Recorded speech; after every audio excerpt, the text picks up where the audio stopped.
The brave ones, they're here. You can sit up here with me. We're going to banter back and forth a little bit. Okay then. They don't want to look at me. So, I've got a little button on my chest here. It says 71% leave the mission field, basically, for preventable reasons. Has anybody ever heard that before? Where does it come from? Anybody? Testing the level of sophistication of the audience is my first. So somebody's got to have it. So there was this study done a long time ago. It was probably late 90s, early 2000s. The REMAP is Missionary Attrition Program. And it still holds. There's still lots of data that is really good. They're refreshing it and things are coming back. So that 71%, though, of missionary candidates leave prematurely for preventable reasons. And we'll talk a little bit more about that, but I just wanted to give you that as a starter point, because that was the percentage, that was that little number, that little thing that was in the back of my head when we first started talking about what the church could do to help prevent that. And I was a missions pastor. We had missionaries out all over the world, and we'd see that there's all kind of problems and issues, and we actually had solutions to some of those issues that were sitting in the pews of our church every Sunday, and those people were wonderful people with skills and abilities to be able to contribute to help missionaries stay on the field. And so that one little thing called 71% really helped catalyze us in creating this book, this resource called Mind the Gaps.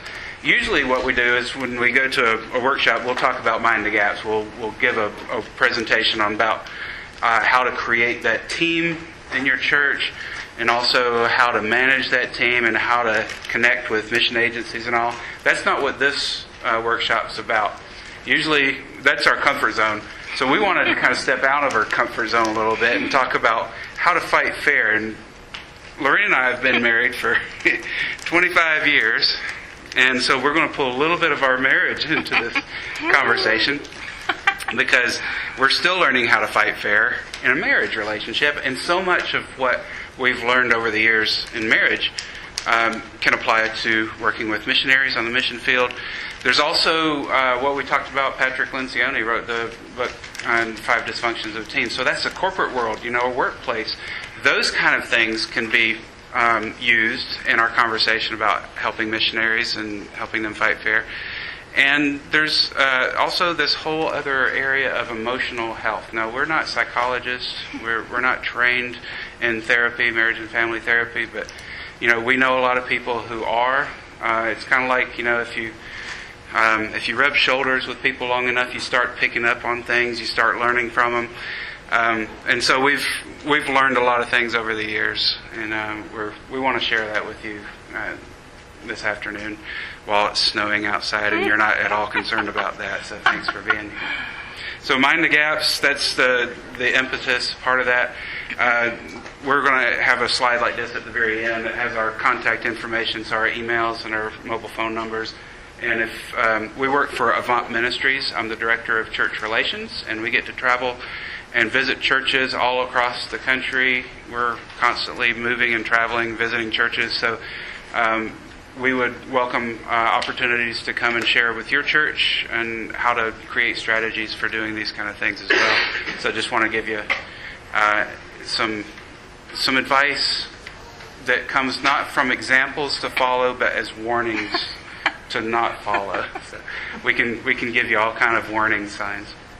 So as we get started, I usually use notes, so I know it's annoying, but I'm going to have to look back here to see what my notes are coming up. But our purpose today is to provide you with tools to churches and missionaries that will strengthen relationships and build conflict management skills. That's what we hope to accomplish. So that little yellow form that's in your packet, if we don't accomplish this, that's what that little yellow form is for. Well, I do want to say with the notes later we can send. We didn't have any notes printed out, but we'll have this information and plus some other resources we can provide to you after, if you want to give us your email, and we can get something sent to you. Yeah, we have the exhibit up there, and so there's a little sign-up sheet, and just your name and email is all that we would need.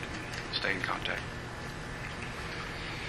All right, so the remap, mentioned that earlier, missionary attrition study. The key finding was that 71% leave the mission field prematurely for preventable reasons. And so as we kind of go through this, I want to talk a little bit more about that study. Here's just some of the things that they talk about. So the acceptable and understandable attrition, these are things that, oh yeah, that's why you left the mission field. That makes us feel good that you left the mission field for acceptable and understandable reasons. It's retirement.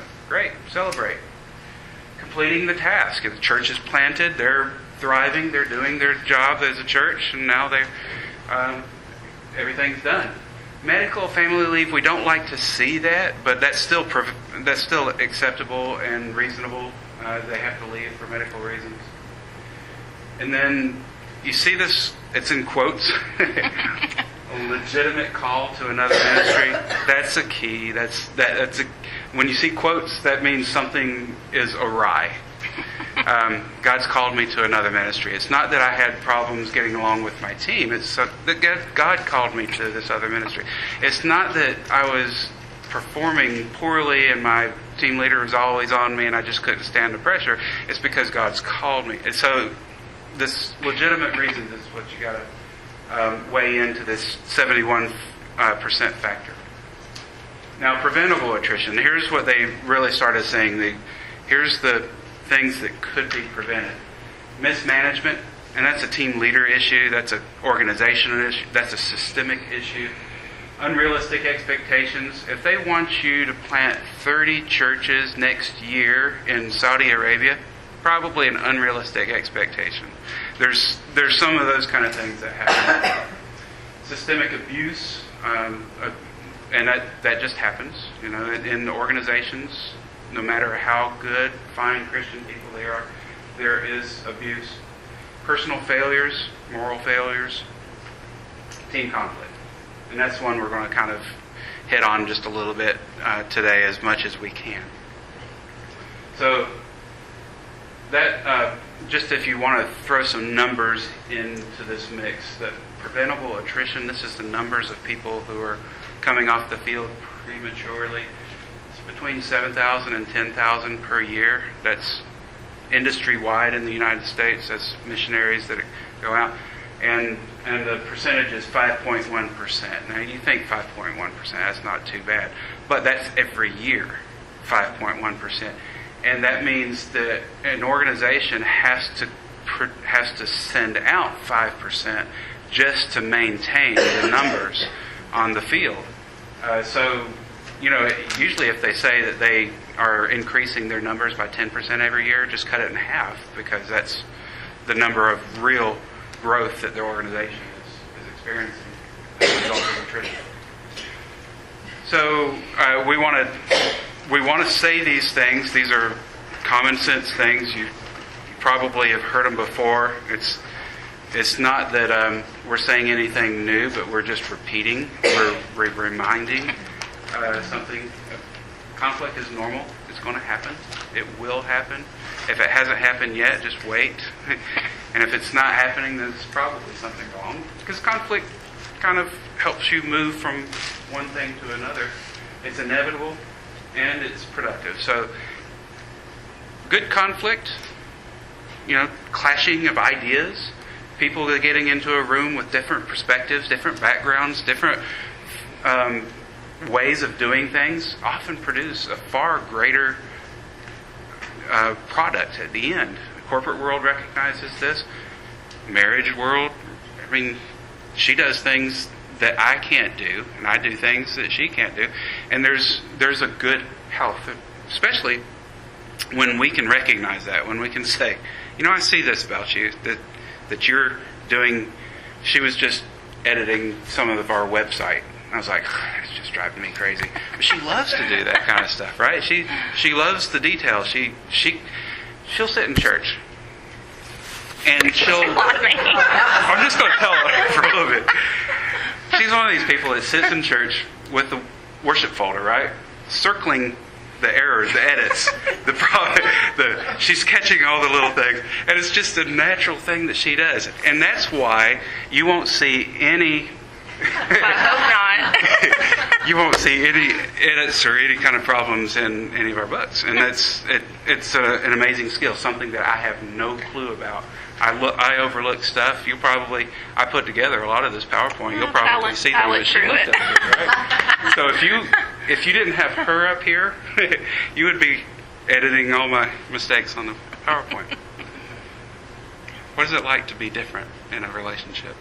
I was just thinking that probably one of the best things, when you learn to appreciate each other's differences, is you can also push the other person beyond what they're comfortable with. Like sitting right here, I'm a behind the scenes kind of person, so typically he's the one up here speaking, and he's done that for years and being on staff at a church and things like that. So it's much more comfortable. But I'm a behind the scenes person. But he can say, well, I'd really like for us to do this session together.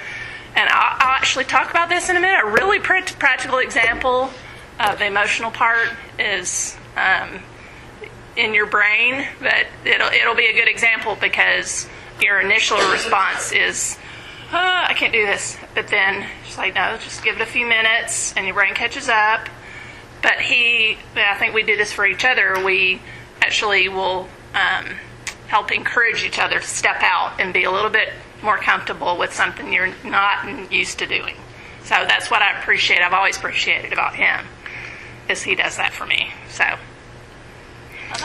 and we usually like to hash these things out in front of potential, like people who are engaged, people who are going through that process of, I think I love this person and I want to ask them to marry me. And we usually sit down with a lot of young couples and we just kind of talk about how our differences are. And it helps them say, okay, well, I can understand that. That's why we're fighting, or that's why we're not getting along right now, because, I'm not seeing that person's value for their differences. I'm only seeing their differences. So there's value in those differences. And I would say probably we would both be nervous if a couple came to us and said, and we've heard it before, oh, we never fight. Never. And I'm like, Or if you say, we always fight. That never and always, those are kind of key words to us that we pick up on. It's like, well, let's talk some more about that.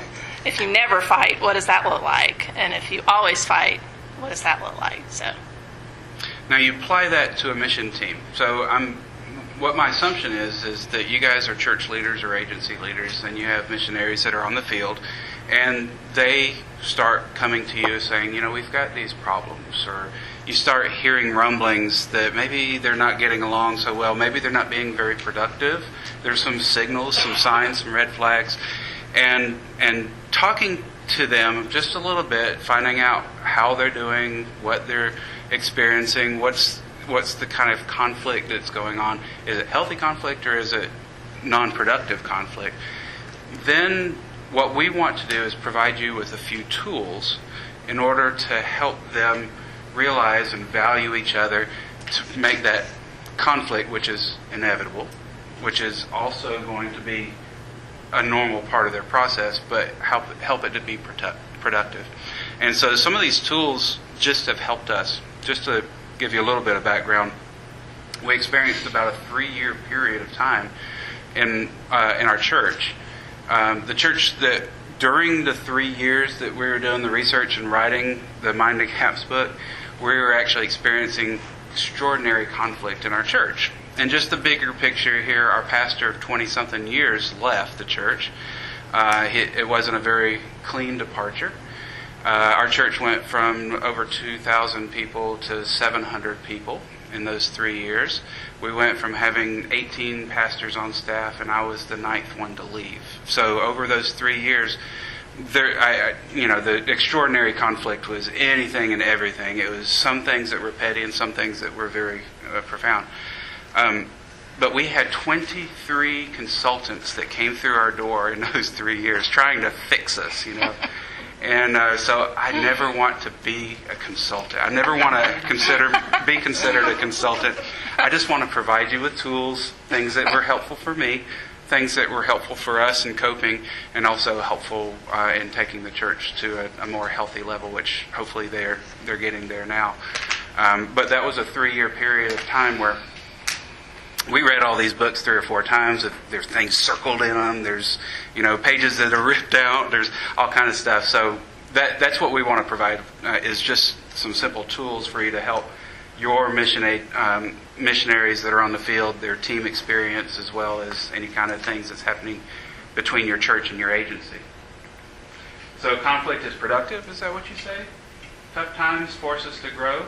It deepens our relationships, and it gives us a chance to demonstrate the uniqueness of Christ. Now, we see this in the admission agency all the time. When a team gets together, there's obvious conflict. People around them know that there's conflict, but then they work it out, they love each other, and things happen. And the people that are surrounding them, if it's in villages, if it's in a tribe, if it's in a very remote area, people see that in a team. And when they can go through conflict and get to the other side and still love each other, that speaks probably louder volumes of health in church. The fact that people can disagree and yet still get along and love each other is an amazing testament that Christ is in their midst and doing something special. And it also helps us to recognize that we do have a spiritual enemy. We can't rule out the spiritual enemy in this whole process. And these are the 3 arenas. We're just going to kind of skip through some of these that Scripture, the spiritual experience of conflict, the emotional EQ, emotional intelligence part of conflict, and then the relational part of conflict, the family, using family and workplace as 2 different arenas for our conflict management skills.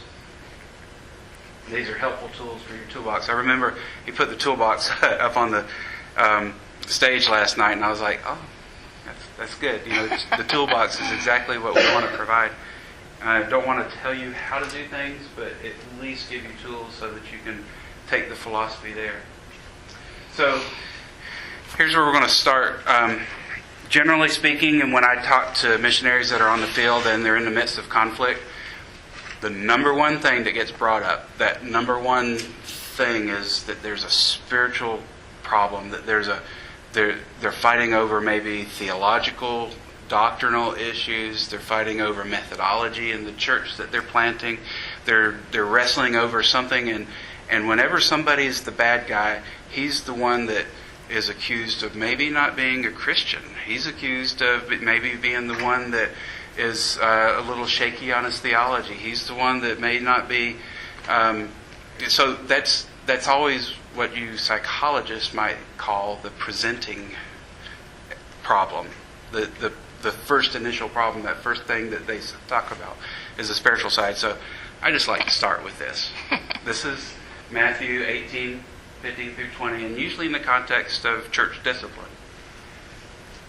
If your brother sins against you, go and tell him his fault, between you and him alone. If he listens to you, you have gained your brother.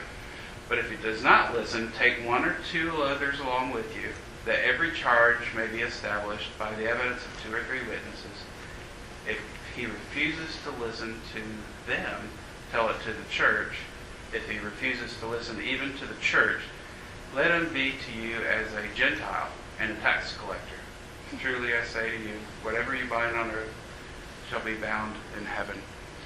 Jesus mentions the word church, ecclesia, 2 times, and only 2 times in Scripture. And this is the 2nd time. The other time is Matthew 16. Jesus doesn't say the word church any other place in all of Scripture except for right here in Matthew 16 and Matthew 18. And so it's an important piece that we want to piece together. So I just want to highlight, this comes from Peacemaker, peacemaker.net. So I'm going to give you a little bit of tool to go along with the Scripture passage here. So if your brother sins against you, now sin is a strong word. So if you follow the peacemaker path, the peacemaker path would say, let bygones be bygones. Don't overlook a small offense. If somebody's just done something minor to you, overlook it for the sake of harmony.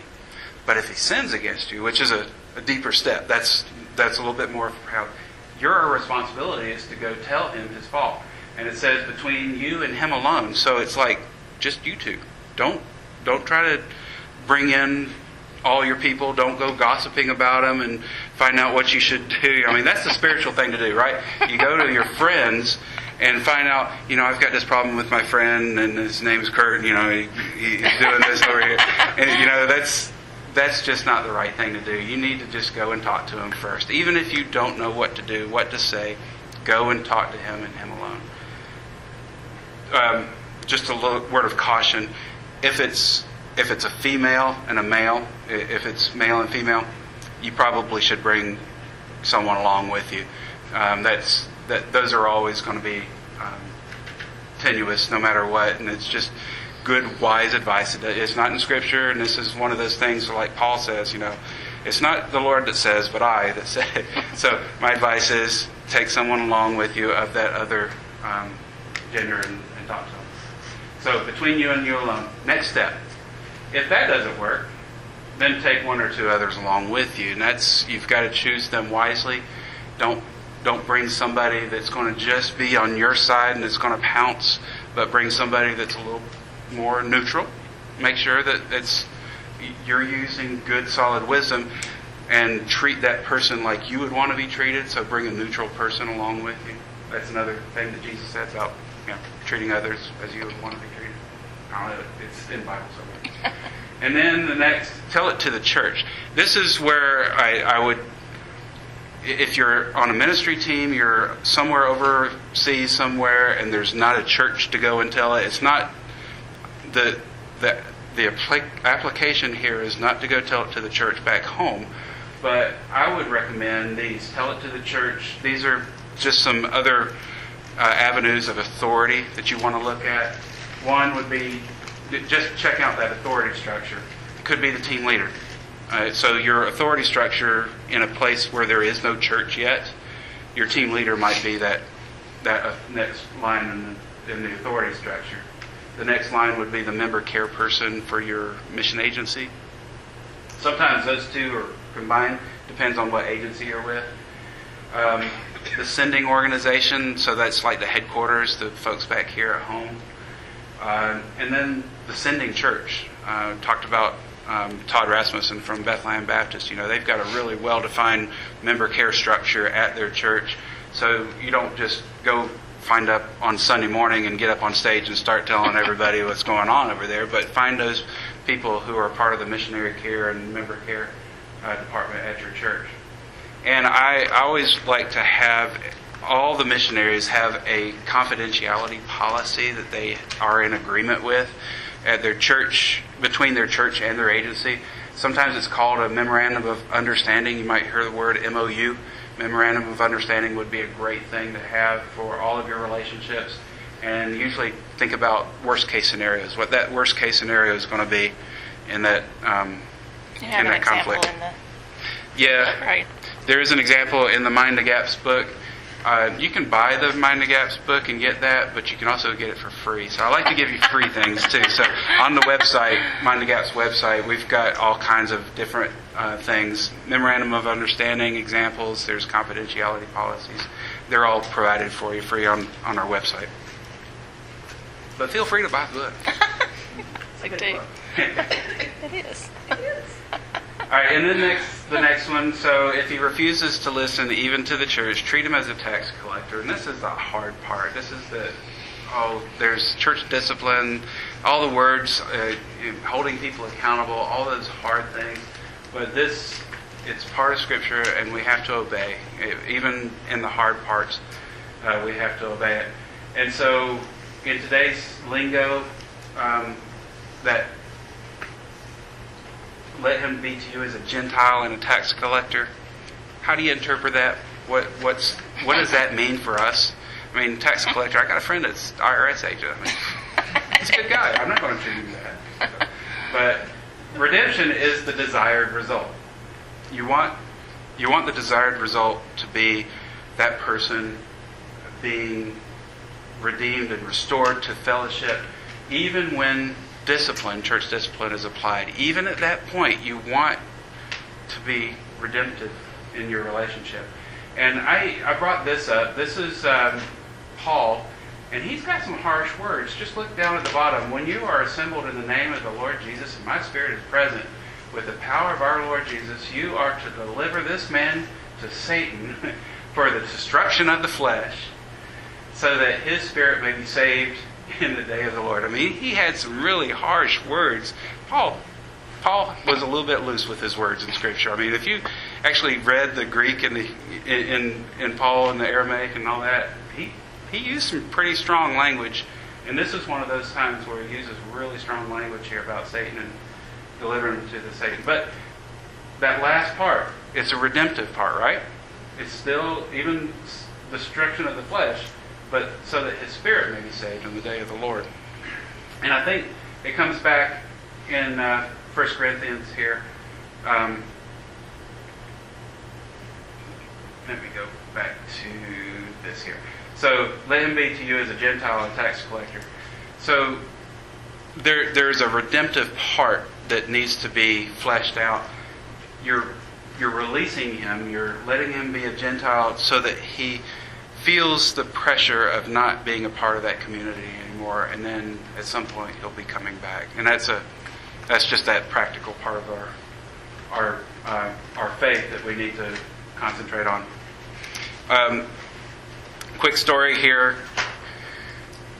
For 126 years, my organization, Avant Ministries, it used to be called Gospel Missionary Union. And it's an old established agency. Actually, one of the guys, the Ecuador 5 that was killed in Ecuador in 1956, was Roger Udarian, and he was a Gospel Missionary Union guy. And so Avant's been around for 126 years. This year is the first time that we've had such an extraordinary event that we had to turn over one of our missionaries that was serving on the field to authorities, to national authorities. We actually had to have, because they were doing things so profound, so bad on the field, that they needed to be turned into the Greek authority, to the national authorities. And so 126 years, our agency has never had to do that, but we had to do it this year.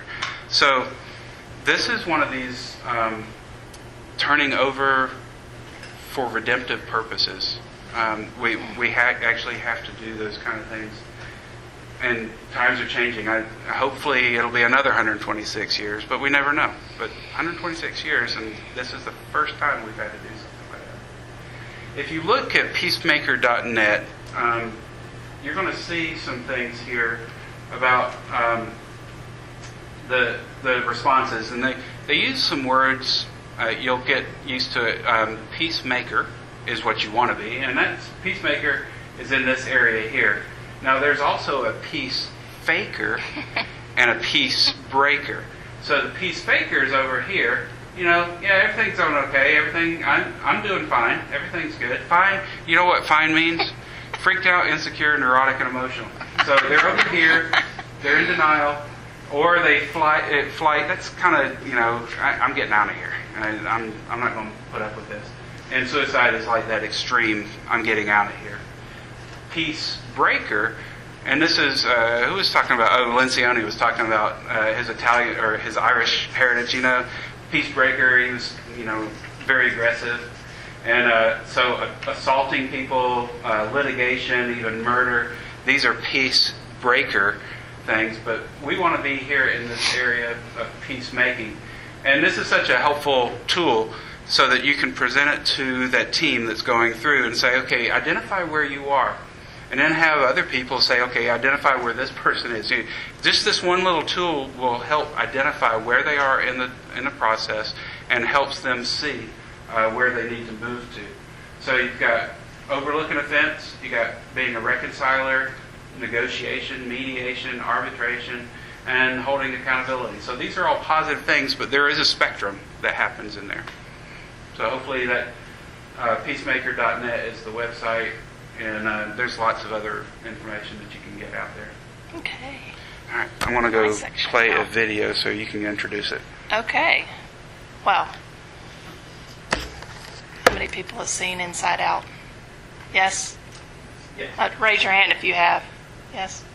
Oh, there's so many people that have it. This is the best, one of the best movies, one of our favorite. And it explains a bit about the topic of our emotionals and emotional side so well. So we're just going to do a very brief little intro video here.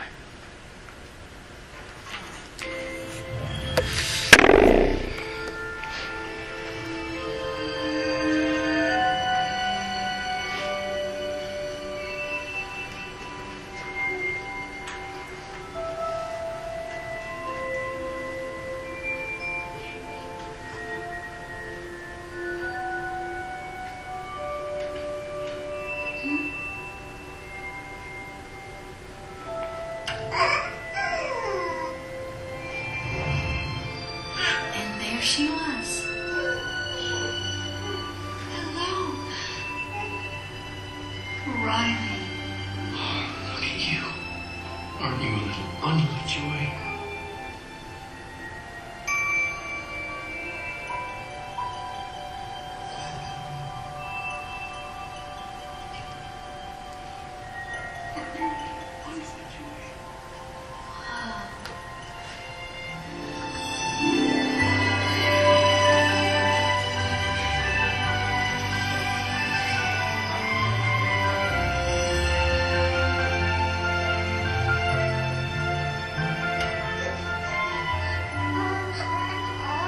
It was amazing.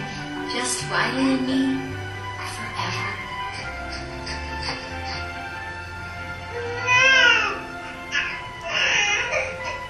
For 33 seconds. I'm Sadness. Oh, hello. I'm Joy.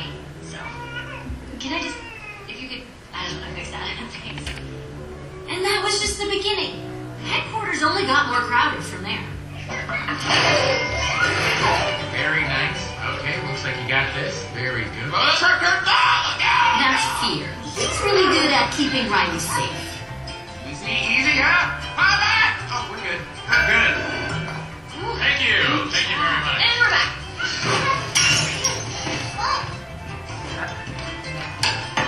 Here we go. All right, open. This looks new. Make it safe. What is it? Okay, caution. There is a dangerous smell, people. Hold on, what is that? This is disgust. She basically keeps Riley from being poisoned, physically and socially. It's not brightly colored or shaped like a dinosaur. Hold on, guys. It's broccoli! Well, I just saved our lives. Yeah, you're welcome. Riley, if you don't eat your dinner, you're not going to get any dessert. Wait, did he just say we couldn't have dessert? That's anger. He cares very deeply about things being fair. So that's how you want to play it, old man? No dessert? Oh, sure. We'll eat our dinner right after you eat this.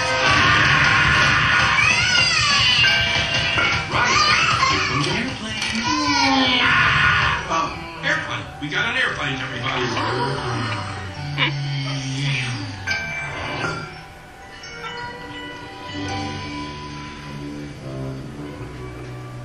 And you've met Sadness. Well,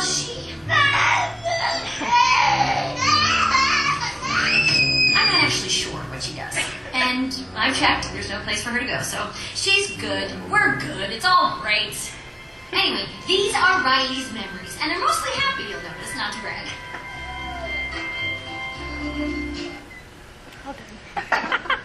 That's the intro. If you haven't seen that one, you should definitely see it, just because it's so funny.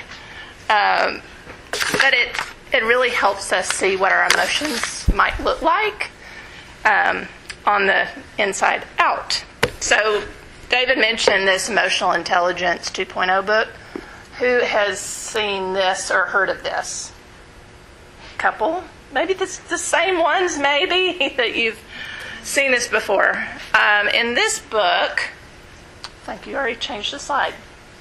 These are really helpful. Emotional, the spectrum. So in the book, in the movie, it was slightly different, but pretty much the same. So the 5 core emotions or feelings are happy, sad, angry, afraid, ashamed. So I took a seminar at work for this session at my secular workplace, and the first thing they had us do was look at this spectrum and say, in this moment, how are you feeling?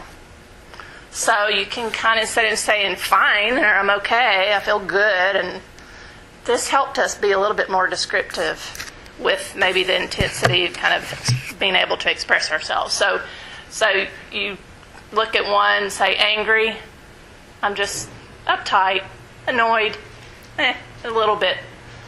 And then you can get up to disgusted, frustrated, mad, I'm upset. And then if it's really high, you can say, well, you know, and this helps with, I think we've used this method and when we're kind of getting heated or trying not to, rather, and to express ourselves. The final level is really high up there, seething, boiling, outraged, enraged, furious. So this kind of spectrum kind of helps you identify exactly what you're feeling in the moment, so you can kind of help describe to other people where I'm at.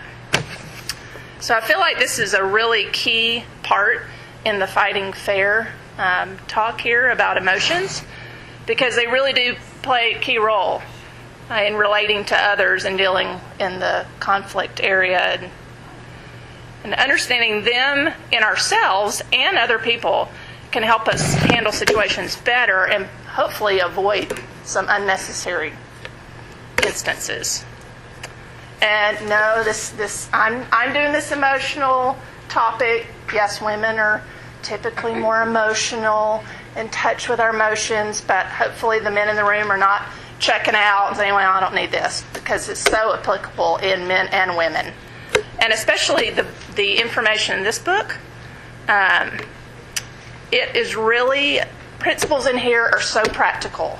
And we've actually, I think, Dave has written, you started reading this book before I did, and then I went to the seminar and I was like, wow, this is really awesome. So they can be applied to pretty much anyone in any situation that you're in, work, church, home, on the teams that you're a part of and the ones you're trying to help. So IQ and personality. So again, he was saying, had introduced this book as emotional intelligence. As opposed to your IQ and personality, those two things are pretty much hardwired. They don't change. They might change a little bit, but it's pretty much set. You can't really change your IQ or your personality. However, the emotional side, your emotional intelligence, definitely has the capability to change and grow and improve. Sorry, I'm a little bit ahead. So it can definitely grow, change, and improve. If that requires some effort on your part, though. It's not automatic, that's for sure. So I'm going to read this part because this is a key part, and it's sort of a little mini biology lesson that I sure didn't know before I went to this seminar or read this book. And it's about the limbic system. So the physical pathway for emotional intelligence starts in the brain, at the spinal cord. You got your little pointer? There we go. Starts in the spinal cord, at the base of your brain. Your primary senses enter there, and then they must travel to the front of your brain before you can think rationally. But first, they travel through the limbic system where emotions are experienced. This journey ensures that you experience things emotionally before reason can kick into gear. And that's everyone. So an example here, kind of already mentioned, my normal response down here when I get up, or the word says like impromptu, that just freaks me out. If I'm prepared, I'm a little bit better. But if somebody says, hey, Larry, stand up and tell something about yourself just off the cuff, I'm just like total fear, just automatic. But then if I give it a few minutes, just even a few, like 30 seconds, take a deep breath, swallow. It's okay. I'm talking to friends here. You get a chance for your brain to catch up. And they're like, it's okay. What were you so fearful about? And I think that's somewhat, some of the factors have to do with that is upbringing. I grew up in a very fear-based home. Not that anything bad was happening, but it was always, you are scared. It's like, no, I don't know if I can do that. I'm not sure. I'm fearful at first. Later, I think, but of course, my wonderful husband has helped me get through a lot of that. But the initial is fear. Her dad let me live it for long, so I do. It's perfect. That was a good thing. He's pushed me in a lot of ways, in a good way. Basically, the point here is we can be completely controlled by our emotions if we leave them unchecked and don't consider these things. And that could turn into serious problems. So, we'll talk about the 4 elements of the EQ, which is basically the ability to recognize and understand emotions in yourself and others, and that's the awareness part. And then your ability to manage your behavior in relationships, and that's the management part. So awareness and management are the 2 sides of that. First, you kind of have to start with yourself before you can help someone else. So you need to focus on your emotional health. So self-awareness is your ability to accurately perceive your emotions and how they affect your thoughts and behaviors, and do it as it's happening. And that's always a healthy thing, is to recognize, this is what I'm feeling like right in this moment, instead of waiting and it's like, well, I'm not even sure what I was feeling or why I was feeling that way. Like, where did that come from? So it's in the moment as they happen. So I think, I'm not sure what's my next slide. 4 elements. There we go. Okay.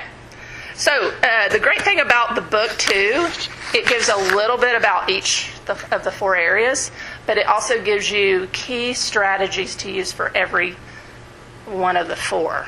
So really practical. So I've only chosen one out of each of these sections to kind of talk to you about.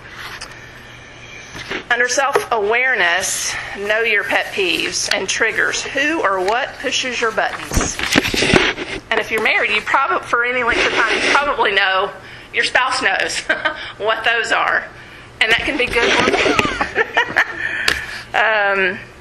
But the helpful thing to do is, okay, you know them in your head, but you need to list them out and write them down, share them with your spouse. Like, these situations really set me off or whatever. Knowing this is critical to developing the ability to maintain your poise and be able to calm down. Like, if you already know what's going to set you off, then you can calm yourself down easier. So one of the examples here from my self-awareness is, and it's been a good thing over the time that we've been married, but there were things that growing up, my mom or my dad would do that would be so irritating or annoying. And I told him, I said, if I'm doing this specific thing, point it out to me exactly when it's happening. Not later. I want to know when, because I'm just not recognizing it in myself. So he started doing that. Well, what happened when he did that? It set me off, and like, oh, just like cringe, and he would actually call me by, say, my mom's, if I was doing kind of something like she would do, he would call me by her name, and that immediately sends off a trigger. But recommend that. no, it worked over time, because then you train your, like, oh, okay, but then it's this self-awareness thing. It just doesn't stay there. Then you know, oh, you're right, I was doing that. So I need to fix that. And I think it's probably helped in the long run that I do those things less and less. I don't do that anymore, or certain things. So it actually has helped me. So that's one of the examples of that. So the next area is self-management. And that's the ability to use your awareness of your emotions to choose what you say and do. So you're basically managing your own emotions. And when you understand your emotions and respond in a positive way, then you have the power to take control of these situations. So it kind of starts with yourself. And then the strategy, and I think we learned this, go back to self-management. Count to 10. it really does work. I mean, we've probably done that for years, even when we were young. Or your time out, you need some time. Even if it's just a few, like 30 seconds. What you don't want to do, especially in a team setting or a group, is just blurt out the first thing that because it's coming from back here. You haven't given your brain time to catch up. So you need to count to 10, especially if you feel, and normally you can, and when it's a tense situation, you can feel yourself getting upset. So just take your time, count to 10, deep breath, start counting, and that helps. And it stops the flow of frustration long enough for your brain to catch up to the rational part. And my example here, sorry, I'm talking about my parents. I had a wonderful upbringing. It's just they provide a lot of good examples here. But my dad would not talk about negative emotions. He would not. He would just go right on as if nothing happened. We knew he was upset, but he would just stuff it and then stop talking. But then later on, at some inopportune time, at the inappropriate time, he was just explode.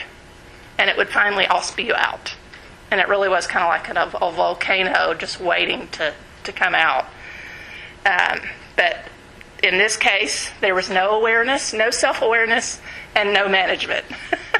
And I see that now. So it was, a good example.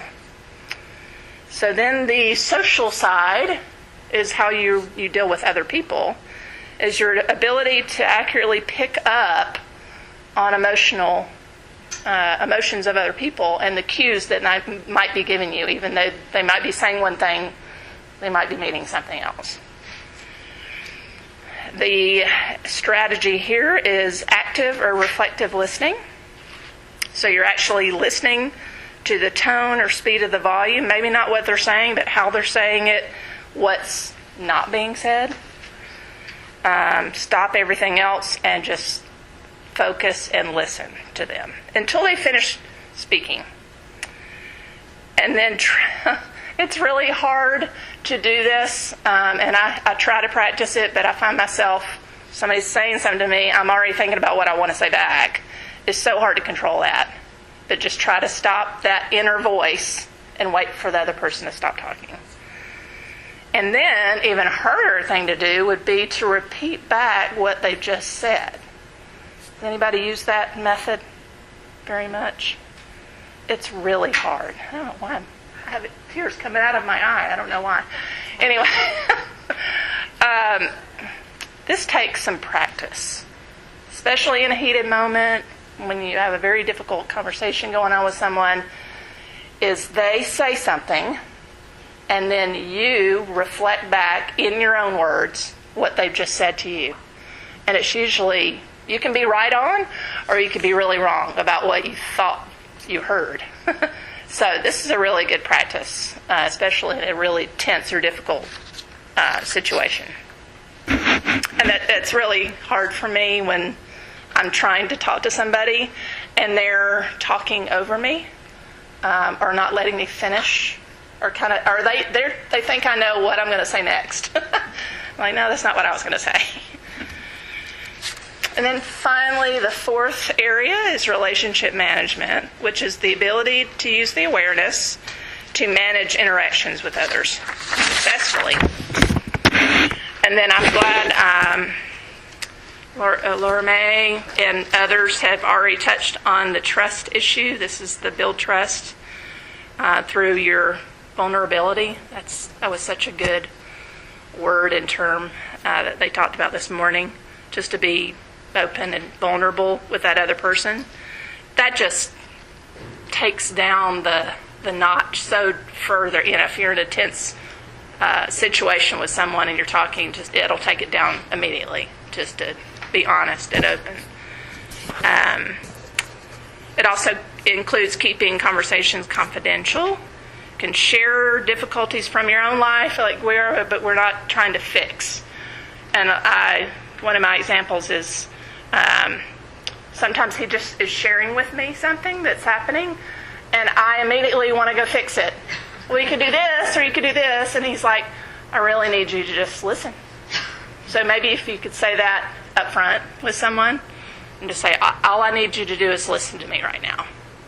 And then you're not trying to fix.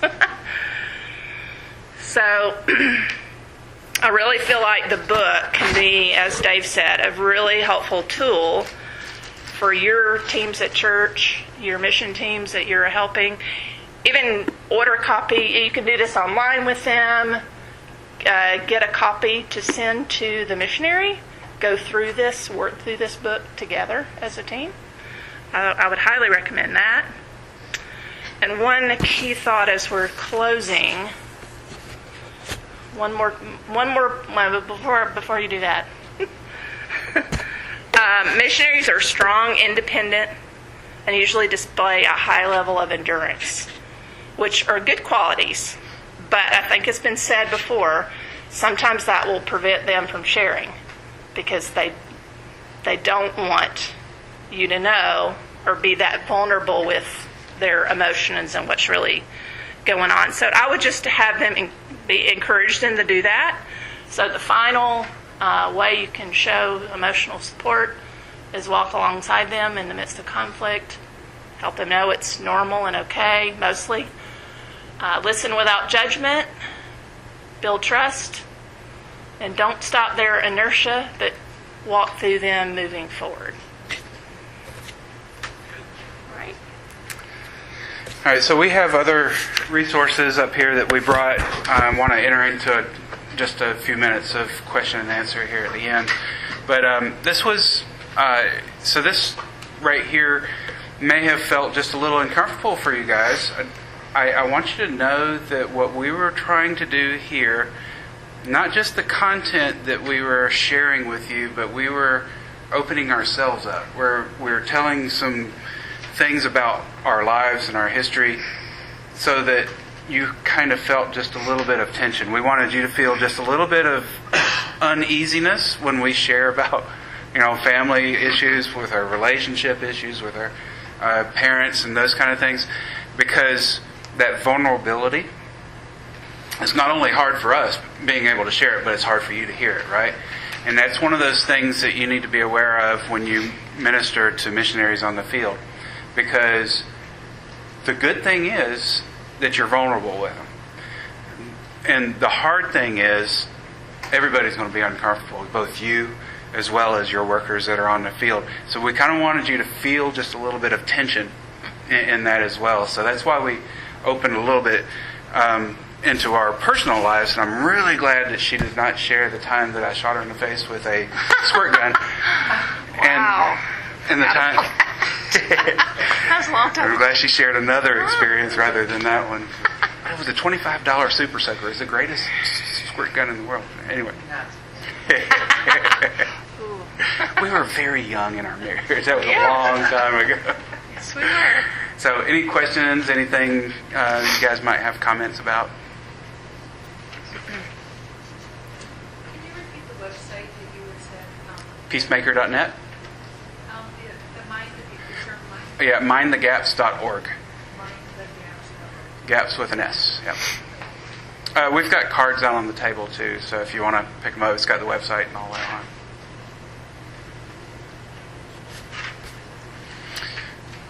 So we were also bringing in Patrick Lencioni. There's a Dwayne Elmer book called Cross-Cultural Conflict that's having to do with cross-cultural teams. It's really good. Love and Respect is a really good tool. It's actually got lots of videos of him speaking. So those are tools that you can actually, you don't even have to go to the field. You can actually send them a Kindle, on Amazon, and they can download it. And then they can also download the videos wherever they are in the world and go through the Love and Respect videos. Those are really great for marriages, but they also apply very well to the team areas as well. And if things really, really, really get bad, if you bite and devour each other, this is the last book that I read when I was leaving our church, before I left our church. And so, Biblical Principles that Handling Conflict. But if you bite and devour each other is from Galatians, and he really expounds on it. And that's That's like a worst case scenario, but you might want to have it in your toolbox just in case. So. Okay, we'll be around for a little bit longer, and the conference is over, I guess. Thank you very much. Oh, wow. We're already zoomed by.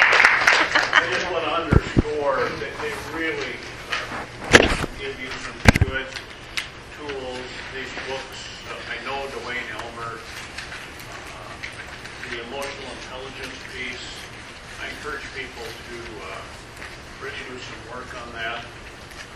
I use a lot on my counseling, and it's really great. We're glad you were here. We do want the evaluations. I'm going to set this box over here, and please drop them in there as you go out if you would.